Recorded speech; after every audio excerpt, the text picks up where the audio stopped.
तारीख के जरिए बता देता हूं कि पाकिस्तान में कब कब तख्ता पलट हुआ है और चर्चा कर लेते हैं, क्योंकि अगर बिलावल भुट्टो ने ये कहा है तो ऐसे ही नहीं कहा होगा, कहीं ना कहीं कुछ होगा। देखिए, पाकिस्तान में कब कब तख्ता पलट हुआ। साल 1998 गवर्नर जनरल इस्कंदर मिर्जा ने मार्शल लॉ लगाया, जनरल अयूब खान को मुख्य मार्शल लॉ प्रशासक बनाया और बाद में फिर अयूब खान ने राष्ट्रपति पद संभाला और मिर्जा को बर्खास्त कर दिया। इसके आगे बढ़ लेते हैं। साल 1977 जियाउल हक ने भुट्टो सरकार के खिलाफ तख्ता पलट किया। जियाउल हक ने जुल्फिकार भुट्टो को सत्ता से हटा दिया, जुल्फिकार अली भुट्टो को नजरबंद कर मार्शल लॉ लगा दिया और जियाउल हक ने राजनीतिक दलों पर भी प्रतिबंध लगा दिया था। ये एक और संकेत। आगे बढ़ लेते हैं। परवेज मुशर्रफ ने, यह साल 1999 की बात कर रहा हूं, कि परवेज मुशर्रफ ने नवाज शरीफ से सत्ता छीन ली। तख्ता पलटकर मुशर्रफ पाकिस्तान के राष्ट्रपति बन गए और पाकिस्तान में मुशर्रफ का शासन 2008 तक चला। ये एक और तारीख है।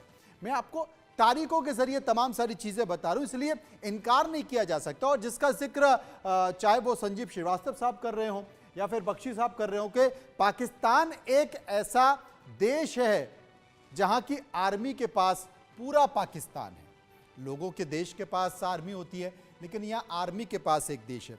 तो अगर वो इस बात का जिक्र कर रहे हैं तो समझने की जरूरत को गंभीरता से लीजिए। प्रफुल्ल बख्शी साहब, आप मनोज साहब बात बिल्कुल ठीक कह रहे हैं। Pakistan has a army, has a country, no doubt about it. सबसे बड़ी बात यह है कि हम कब तक डिबेट करते रहेंगे और कब तक एक दूसरे को पूछते रहेंगे। सबसे बड़ी इनके सोल्यूशन देने की जरूरत है। सोल्यूशन सिर्फ ये है कि सब मिलके और at least every politician and political party सब गेट टुगेदर होकर बाहर का बेशक सपोर्ट लें, only political support, moral support, कि आर्मी को कहे प्लीज गो बैक। ऐसी कोई आफत नहीं आई हुई कि पाकिस्तान में आग लग जाएगी। देखिए, अगर बलूचिस्तान में प्रॉब्लम हो रही है वो वैसे सॉल्व हो सकती है। उसके लिए आर्मी को हुकूमत में नहीं बैठना। क्यों बैठी हुई है? क्योंकि 85% of the business of Pakistan is controlled by the army. ये प्रॉब्लम है। इनके जितने एसोसिएशंस हैं वो चलते हैं।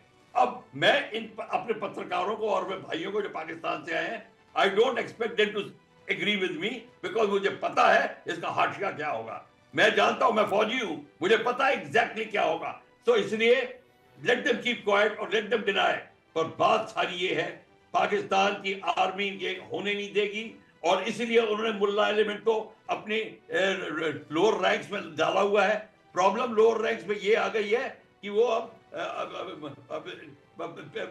बाकी पार्टियों को और ऑपोजिशन को सपोर्ट करने लगे हैं, इमरान खान को सपोर्ट करने लगे हैं। यहां पे पाकिस्तान की आर्मी को प्रॉब्लम आ रही है, इसीलिए चाइनीज वरिड हो रहे हैं और इसीलिए वो कह रहे हैं जल्दी से जल्दी आप अपनी स्थिति सुधारिए।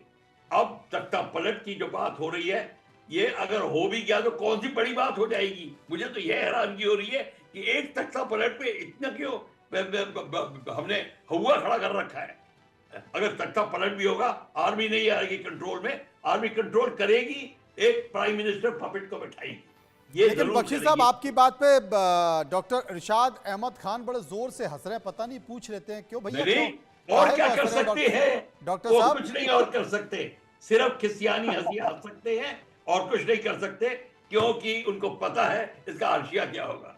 तो जो और पाकिस्तान को मैं अच्छी तरह जानता हूं, मुझे पता है, मेरा गांव वो है। ये लोग बाहर के आए हुए लोग बैठे हुए पाकिस्तान में, how will they know what Pakistan is? Basically Pakistan के जो ट्राइबल हैं वो एक्चुअली मेंटली आर्मी को लाइक करते हैं, व्यक्ति लाइक करते हैं सारे के सारे, क्योंकि they want to rule by the gun. और वही ये सुन रहे हैं ना डॉक्टर इरशाद?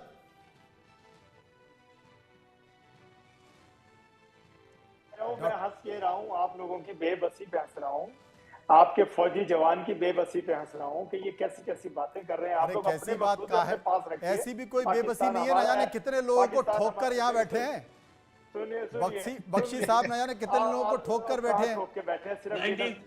देखिए, आपने तो कलम चलाई होगी, हमने भी कलम चलाई है, लेकिन वो तो गोला बारूद चलाकर यहाँ बैठे हैं। आप मुझे बोल रहे थे, और इतने भी बेबस नहीं है, जिस दिन फिर मौका आ गया फिर उड़ के आपके इलाके में घुस जाएंगे। जितने जितने भी पैनलिस्ट होते हैं मेरे बोलते ही आपको शोर चू चू शुरू हो जाती है, पता नहीं क्यों मुझे नहीं सुनना चाहते आप लोग। क्योंकि पता मैं नहीं, सीधा आज बोलता हूं, सच आज बोलता तो हूं। जूम भी आपसे तो बहुत बात नाराज ऐसा है। करें, देखिए आज तो देखिए, जूम भी आपसे आपको बहुत मैं ये कह नाराज रहा है। हूं जैसे कि आप आज बोलना तो शुरू आप करते हैं, सभी आपकी मुझसे आवाज नाराज को हो बार बार जाएंगे। अटका रहा है वो।